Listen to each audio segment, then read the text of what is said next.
నమస్తే, welcome to ఏఏ TV.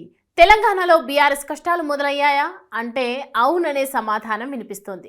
కొత్త ప్రభుత్వం వచ్చి 3 నెలలు కూడా కాకముందే గులాబీ పార్టీ ఉక్కిరి బిక్కిరవుతోంది. అధికారంలోకి ఉండగా సాధించిన వ్యవహారాలన్నీ ఇప్పుడు ఒక్కొక్కటిగా బయటపడుతుండటంతో కేసుల భయంతో కారు నేతలంతా వణికిపోతున్నారు.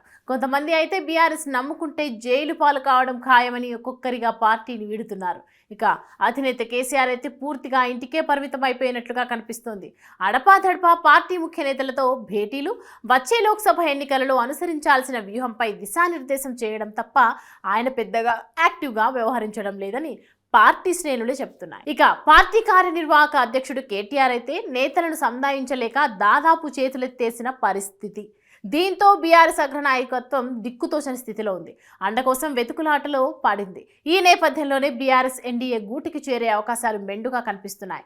నిన్న మొన్నటి వరకు ఉప్పు నిప్పుల్లా ఉండే బీజేపీతో చెలిమి కోసం ఇప్పుడు బీఆర్ఎస్ తహతహలాడుతోందని అంటున్నారు. కేంద్రంలో అధికారంలో ఉన్న బీజేపీ అండ ఉంటేనే ప్రస్తుత క్లిష్ట పరిస్థితుల నుంచి బయటపడి పార్టీని కాపాడుకోగలుగుతామని బీఆర్ఎస్ అగ్రనాయకత్వం భావిస్తున్నట్లు సమాచారం.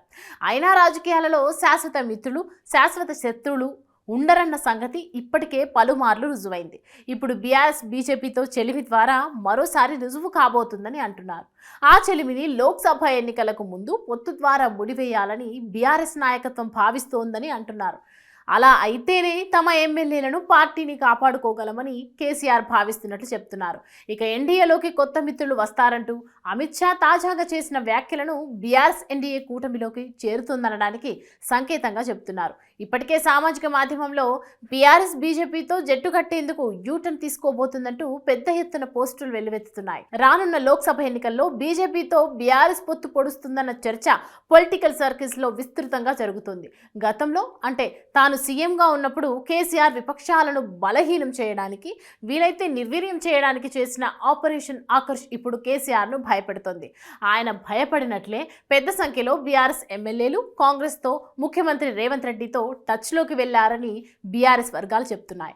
కొందరు బీఆర్ఎస్ ఎమ్మెల్యేలు నియోజకవర్గ సమస్యలంటూ పార్టీకి సమాచారం ఇవ్వకుండా, పార్టీ అనుమతి తీసుకోకుండా ముఖ్యమంత్రి రేవంత్ను కలవడం, ఇక పార్టీకి ఇటీవలి అసెంబ్లీ ఎన్నికలలో కొద్దో గొప్ప పరువు కాపాడిన గ్రేటర్ పరిధిలోని ఎమ్మెల్యేలు కూడా కారు దిగుతారన్న సంకేతాలు బలంగా వస్తున్నాయి.